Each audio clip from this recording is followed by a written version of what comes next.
سلام دوستان عزیز، یه بخش جدیدی رو به کانال اضافه کردیم به اسم تکنوچنج. قراره که هر ماه میلادی بررسی بکنیم که تکنولوژی هایی که حالا توی حوزه برنامه‌نویسی هست، خصوصا در فضای وب و فرانت و بک‌اند داره باهاش کار میشه، چه تغییراتی کرده، آیا آپدیت جدیدی اومده یا نه. پس با من همراه باشید.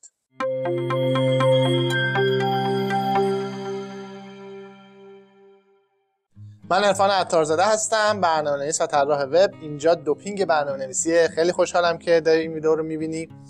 در همین ابتدا دعوت می‌کنم که حتما ویدیو رو لایک کنید که حمایتی باشه از من، و همچنین اگر که تازه به کانال آشنا شدید حتما ما رو سابسکرایب و دنبال بکنید که ویدیوهای بعدی رو از دست ندید. خب اگر که عضو قدیمی کانال و همراهان قدیمی من باشید، میدونید که من به صورت ماهانه میام و بازارکار برنامه‌نویسی رو بررسی میکنم، معمولا میانه ماه‌های شمسی. چند هفته پیش به ذهنم رسید که بیام و یک بخش جدیدی رو اضافه بکنم به سری برنامه‌هایی که توی کانال منتشر میشه به اسم تکنوچنج، و توش بیام بررسی بکنم تغییراتی که تکنولوژی‌های برنامه‌نویسی توی ماه گذشته داشتن، البته به میلادی، و اینها رو خدمت شما ارائه کنم. و اما علت اصلی این کار چیه؟ علت اصلیش اینه که خب ما اگر که 7 خوان موفقیت در برنامه‌نویسی رو دیده باشید، اونجا من اومدم گفتم که آقا خوان هفتم ما اینه که بروز باشیم. خب این بروز بودن ملزوماتش اینه که شما بدونید که چه چیزای جدیدی اومده یا چه چیزایی در واقع دیپلیکیت شده و منسوخ شده. من یه لیست بلند بالایی تهیه کردم از اکثر تکنولوژی های پرکاربردی که ما این روزه در سمت فرانت و بک‌اند و کلا در حوزه وب داریم ازش استفاده میکنیم، و اینها رو اومدم و یه چکی کردم ببینم که در ماه گذشته میلادی آیا آپدیتی واسش اومده یا نه. اما قبل از اینکه وارد بررسی این در واقع تکنولوژی ها، زبان ها و فریمورک ها بشیم، میخوام یک چیزی رو قبلش به صورت مقدمه بگم، و اون نحوه ورژن گذاری و نسخه بندی در واقع محصولات نرم افزاری هست. البته یه ویدیو طلبتون باشه که مجزا اینو درست بکنم و هر دفعه در ویدیوهای بعدی به اون ارجاع بدم، اما فعلا به صورت نقدی از من اینو داشته باشید که معمولا نسخه دادن و ورژن دادن برای محصولات نرم افزاری از 3 تا عدد تشکیل میشه که با یه دات یا نقطه از هم جدا میشن. عدد اول بهش میگن میجر، یعنی تغییرات عمده. مثل چی؟ مثل بوتسترپ 4 و بوتسترپ 5 که یک تفاوت خیلی زیادی با هم داشتن. این عدد اول که بهش میگیم میجر، عددیه که نشون دهنده تغییرات عمده و بزرگه. عدد دوم بهش میگیم که ماینر، یعنی تغییرات جزئی، و عدد سوم هم بهش میگن پچ که حالا خیلی ترجمه دقیق و خوبی واسش تو فارسی نیست، ولی میشه گفتش که میشه بگیم یه باگ فیکسی رو در واقع شامل میشه. پس ما وقتی میخوایم که یه ورژنی برای اپلیکیشنمون، برای سایتمون، برای وب اپمون، برای هر چیزی که داریم به صورت نرم افزاری تولید میکنیم بدیم، باید به این عددا توجه کنیم. البته بعضی از پلتفرم ها و بعضی از نرم افزارها از یه دات دیگه هم پشتیبانی میکنن، یعنی باز شما میتونید یه دات دیگه بزنید و این عدد 3 رقمی رو 4 رقمی بکنید. اما در به صورت کلی همین 3 عدد اصلی هست. خب اگر یه نرم افزاری واقعا خیلی تغییر بکنه، اون عدد میجرش عوض میشه. اگر یه نرم افزاری یه فیچری بهش اضافه بشه یا یک مشکل عمده‌ای ازش برداشته بشه که حتی بیشتر سمت فیچرها به حساب میاد، این ماینرش تغییر میکنه و اگر که یک اپلیکیشنی یا یک نرم افزاری یه باگ فیکس ریزی داشته باشه، این پچاشا که عوض میشه. حالا این مقدمه رو گفتم که وقتی میریم توی بررسی تکنولوژی هایی که تغییر کرده و آپدیت واسش اومده یک دید خوبی داشته باشیم. حالا اونجا باز قشنگ توضیح میدم بهتون. یه نکته دیگه هم بگم که چرا ماهای میلادی رو انتخاب کردم، چون اکثر در واقع تکنولوژی ها دارن به صورت میلادی و بین‌المللی تولید میشن و تاریخ ها و تقویم کاریشون میلادی هست. برای همین انتهای ماهای میلادی میام اینو بررسی میکنم و همچنین که تداخلی هم با اون سریای بازارکار برنامه‌نویسیمون پیدا نکنه. خب بریم با تلوین CSS شروع بکنیم که یه حسن شروعی هم باشه برای این مجموعه ویدیوهامون. همونطور که میبینید من صفحه گیت هابش رو باز کردم. مرجع رسمی ما برای اینکه بررسی بکنیم نسخه ای از یک نرم افزار یا یک تکنولوژی منتشر شده صفحه گیت هابش هستش که خب اکثرا این رو دارن.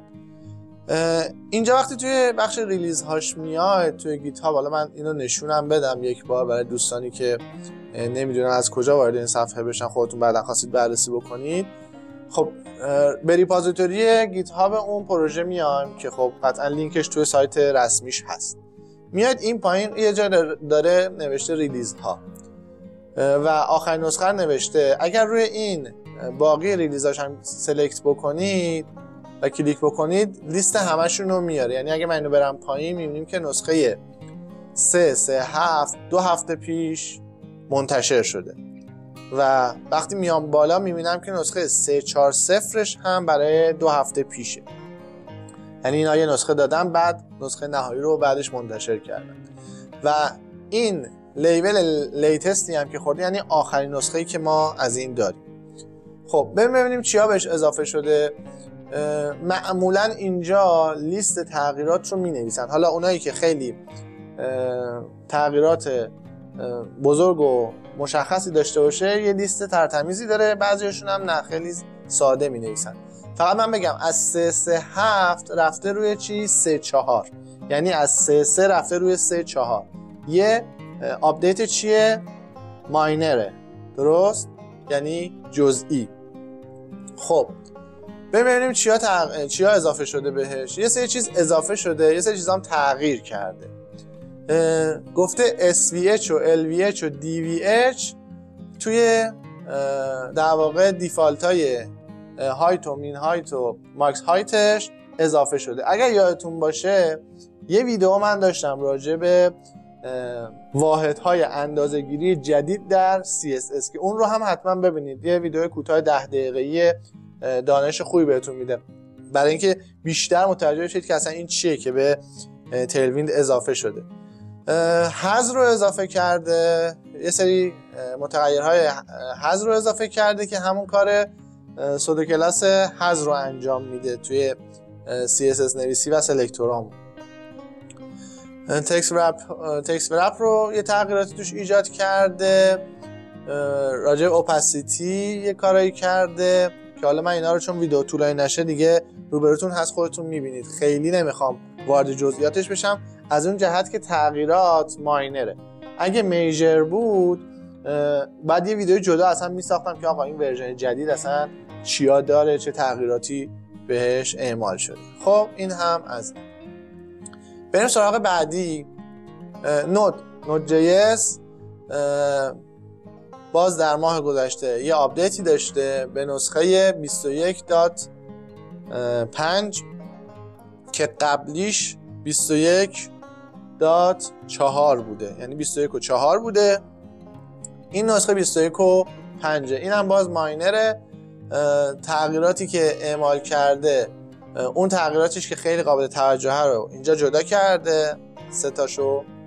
دیپریکیشناشو گفته، یعنی اونایش که منسوخ میشن رو گفته که توی داکیومنتاش اضافه شده و کامیت هایی هم که توی این ورژن مرج شدن رو همراه اسم کسایی که کانتریبیوت بودن، همکاری داشتن توی انتشار این نسخه آورده قشنگ لیست کرده.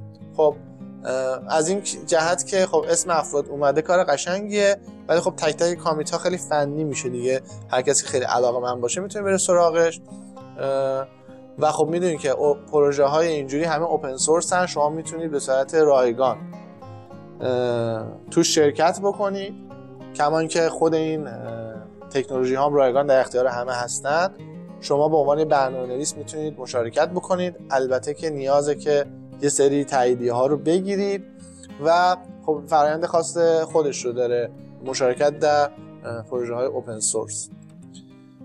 چیز بعدی که تغییر کرده Next.js.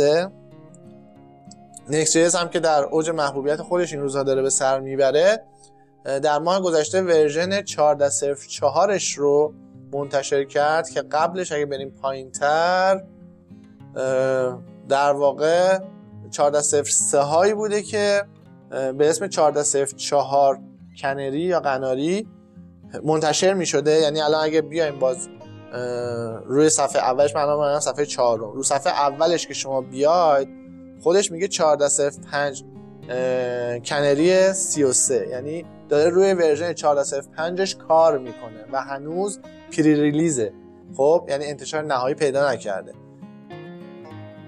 و اگر هم که نگاه بکنیم می‌بینید تک تک اینا هر کدوم یه چند تا تغییرات جزئی دارن. مثلا 32 یه تغییر داشته، 33 4 تا تغییر داشته. اما اگر بیایم توی نسخه‌ای که استیبل ریلیز کردن، این لیتسته که می‌بینید الان به ترتیبش هم اومده پایین‌تر، یعنی واقعا آخرین نیست ولی آخرین چیزیه که به صورت رسمی و استیبل منتشر شده و رو سایتش هم همین.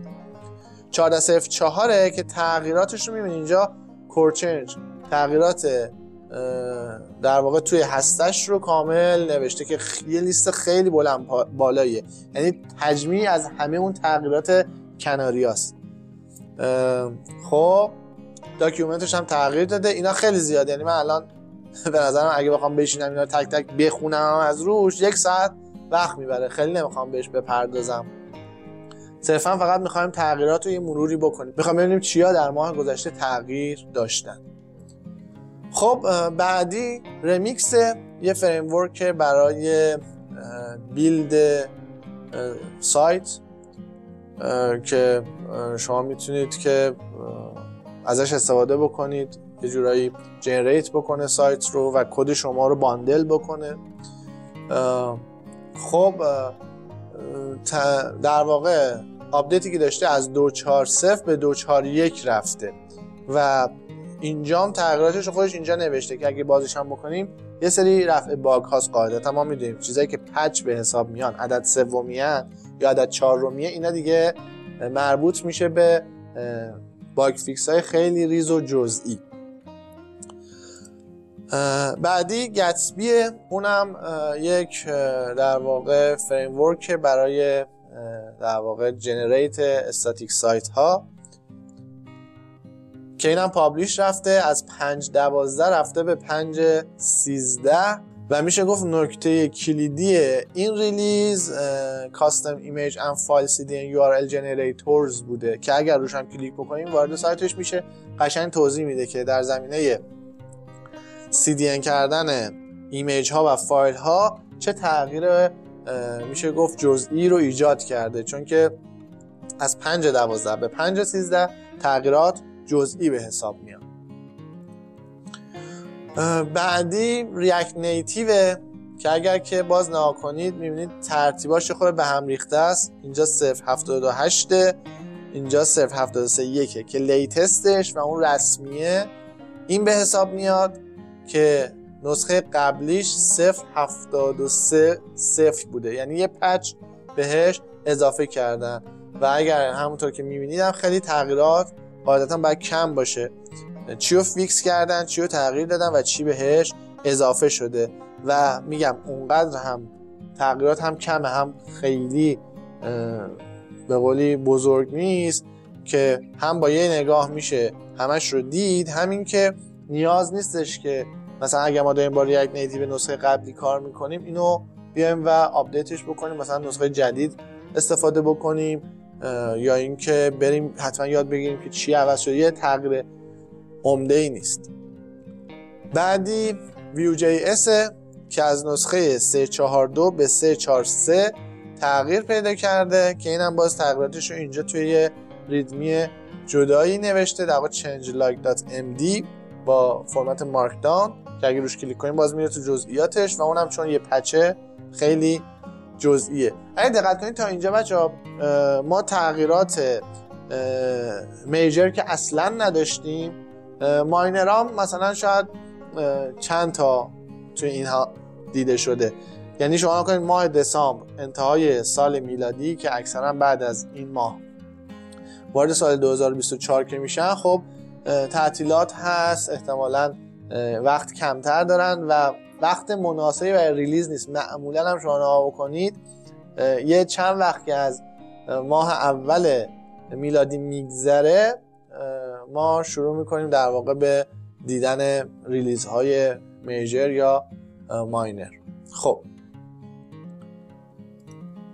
بعدی که تغییر کرد در ماه گذشته ناکس بود که فریمورک ویو هست. اون هم از نسخه 3 و اگر که بیایم پایین 3 و 8.2 یعنی 3.8.2 اومده به نسخه 3.9 و میبینید که خودش هم اشاره کرده که این یه ماینر ریلیزه، یه ریلیزیه که حالا پچ نیست، یعنی واقعا یه ورژنی تو ماینراش اتفاق افتاده. هایلایت ها رو اینجا مشخص کرده و یک جزئیاتی رو راجع به این آپدیت جدیدش نوشته همراه با کدهای نمونهش که دوستانی که Vue.js کار میکنن و احتمالاً فریمورک ناکس رو کار میکنن میتونن مراجعه کنن و داکیومنتش رو بخونن. انگولار هم در حال پری ریلیزه و هی داره نسخه های آزمایشی میده، اما قبل از اون در 2 هفته پیش ماه گذشته نسخه 17.08 خودش رو به صورت استیبل منتشر کرده که اگه ما قبلیش رو نگاه بکنیم مثلا 17.07 بوده، 17.1 بوده که این باز میشه گفتش که چون پری ریلیزه رفته جلوتر، یعنی از نظر زمانی میبینیم که یه خورده این عددا با هم ناسازگاری داره، چون که مثلا اون 17.0 داره ریلیز رسمی میشه، 17.1 در حال در واقع میشه گفتش که توسعه است و هنوز پری ریلیزه که رسیده به 17.08. تغییراتی هم که گذاشته توی کامپایلرش و توی کورش هست و میگریشن ها و در واقع مهاجرت هایی که داشته از یک استیتی به استیت دیگه که اکثرا میبینی همه رو هم یه سری کامیته که فیکس شده و روترش رو هم آپدیت کرده. میبینید که خب خیلی عمده نیست قاعدتا، همونطور که قبلتر راجع به چیزهای دیگه ما دیدیم. خب دیدن این ویدیو دوستان کمک میکنه که ما یه حسی هم پیدا بکنیم نسبت به تکنولوژی هایی که آینده دار خواهند بود. یعنی ما چند ماه که این ویدیوها رو ببینیم میبینیم که آقا چه تکنولوژی هایی هی داره واسهشون آپدیت میاد، چه چیزایی خیلی وقتی که واسهش آپدیتی نیومده. میتونیم بفهمیم که آقا احتمالا اینایی که آپدیت بیشتری میاد آینده بهتری داره دیگه، از این جهت که کامیونیتی و جامعه برنامه‌نویسان پشتیبان اون تکنولوژی اونو رهاش نکردن و ممکن هم هستش که یه چیزی رها نشده باشه ولی دیگه حرف جدیدی واسه گفتن نداشته باشه. ولی می‌بینید که روز به روز تکنولوژی‌های دیگه داره هی آپدیت حداقل پچ واسهشون میاد و داره یه تغییراتی میکنه. این نشون میده که یه اتفاقاتی میفته دیگه، یه مزایایی داره و داره واسهشون اتفاقات خوب میفته. یکی از اینها لاراول هست، فریمورک PHP که در ماه گذشته در همین روزهای آخر هم یه آپدیت داد، از نسخه 10.3.0 به 10.3.1 رسید و خب قاعدتا ما انتظار نداریم که خیلی این پچ اتفاق جدیدی رو توی لاراول رقم زده باشه، اما خب میبینیم که داره کار میکنه و پیش میره. خب این لاراول چیه؟ این لاراول همون فریمورکی هستش که اختصاص داره به زبان PHP که بعضیا که تازه مثلا به بازار رسیدن میگن که آقا PHP داره منسوخ میشه و PHP یاد نگیرید و این حرفا، که نشون میده این عدد 10 چقدر PHP داره خوب پیش میره که روی پایه و مبنای اون دارن یه فریمورکی رو با این تعداد نسخه توسعه میدن. نوبتی هم باشه نوبت وردپرس که در ماه گذشته اوایل دسامبر نسخه 6.4.2 منتشر شده که بحث سکیوریتی ریلیز توش خیلی بولده و همونطور که میبینید اینجا خودش در توضیحاتش گفته که 7 باگ رو فیکس کردیم در کور و هسته وردپرس و همچنین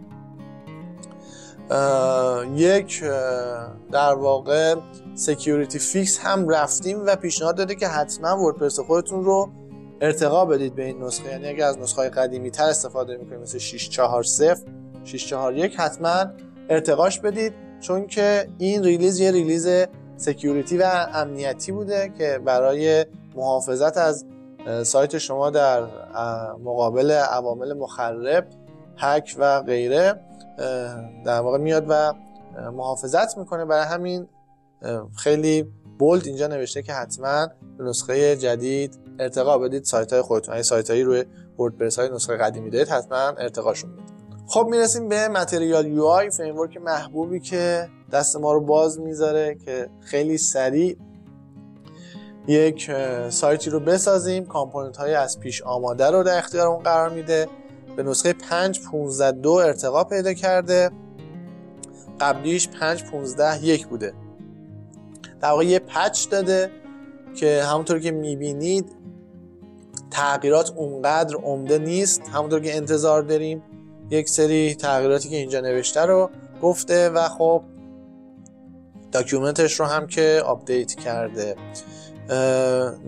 نکته‌ای که داره اینه که ما در انتخاب یک فریم ورک CSS یا یک فریم ورکی که به ما کامپوننت میده برای توسعه نرم افزارمون به این نکاتش باید توجه بکنیم که آقا این چقدر بروزه. خب چون بعضی از این فریم ورک ها انقدر قدیمی شدن که مثلا با نسخه های جدید ریاکت و نکست سازگاری خوبی ندارن. حتی خود این متریال یو آی هم یه جاهایی از نکست عقبه و حالا داره سعی میکنه یه بخشایش رو فیکس بکنه که مثلا این کانفلیکتاش برطرف بشه. ولی خب میبینید این آپدیت بودنه چقدر تاثیرگذاره. این یه دیدی ما میده که آقا اگه خواستیم پروژه بعدیمون رو شروع کنیم با چی شروع بکنیم. انت دیزاین فریم ورک محبوب بعدی که اونم مثل متریال یو آی میمونه. از نسخه 5.12.5 به 5.12.6 ارتقا داده شده و یه پچ اضافه شده و میبینید که اول همه توضیحاتش هم یه فیکسی معمولا نوشته. پچ ها معمولا باگ فیکس هستن، معمولا یک تغییرات خیلی جزئی رو توی پروژه ایجاد میکنن که هرچند کوچیکن اما خب بالاخره تاثیر خودشون رو دارن. و حالا یه نکته هم که بگم، معمولا وقتی پچ آپدیت میاد ما ملزم نیستیم که حتما آپگرید کنیم پروژمون رو به اون نسخه، اما حالا اگر که ماینرها رو خیلی حساس باشیم توصیه میشه که آپدیت کنیم، اما دیگه میجرها رو حتما باید آپدیت بکنیم چون که واقعا در خطر دیپریکیشن و منسوخ شدن کدهایی که قبلا استفاده میکردیم قرار میگیریم اگر این آپدیت رو انجام ندیم. خب ریاکت بوتسترپ اونم باز یه کتابخونه خیلی خوبیه برای اینکه تو ریاکت از کامپوننت های بوتسترپ استفاده بکنیم. از نسخه 1.6.8 به 2.9.2 ارتقا پیدا کرده. این دیگه خیلی عوض شده، یعنی هم بحث میجرش عوض شده از 1 به 2، ماینرش رو هم تغییر داده. البته شاید بپرسید چجور از 1.6.8 به 2.9.2 رسیده. اینا دقت بکنید که این لیست ریلیز هاشه، یعنی ممکنه این وسط این یک سری باز آپدیت هایی رفته باشه اما تحت عنوان ریلیز منتشرش نکرده باشه. این تفاوته از اونجا نشأت میگیره. چیزی که چشم من اینجا گرفت نوبار است که add missing type for sticky bottom که خب ببینید یه باگ فیکس مهمیه اگر که ما بخوایم با استیکی باتم کار بکنیم. بعدی استایل کامپوننت برای در واقع کتابخونه‌ای که ما کمک میکنه که CSS رو تو جاوا اسکریپت بنویسیم و به صورت یه حالت خیلی خوبی استفاده بکنیم که هم بهینه است، هم کمک میکنه که کانفلیکتی بین کلاس های CSS ما به وجود نیاد. خب از نسخه 6.1.5 به 6.1.6 ارتقا داشته، یه پچی واسش ریلیز شده. و آخرین چیزی که بررسی میکنیم پریزما، یه ORM برای Node.js و تایپ اسکریپت که در واقع میشه گفت تعامل بهتری رو برای دسترسی به بک‌اند برای ما فراهم میکنه در فضای نود. از 57 به 5.7.1 ارتقا داشته، یه دونه پچ بهش اضافه شد. خب دوستان عزیز، ممنونم که تا اینجا همراه هم بودید. ممنون میشم که لایک و سابسکرایب رو فراموش نکنید. اگر که از این ویدیو استفاده کردید با دوستانتون به اشتراک بگذارید. همچنین اگر سوالی یا نقطه نظری دارید حتما در قسمت کامنت ها با من به اشتراک بگذارید. مسیر برنامه‌نویسی رو با من ادامه بدید.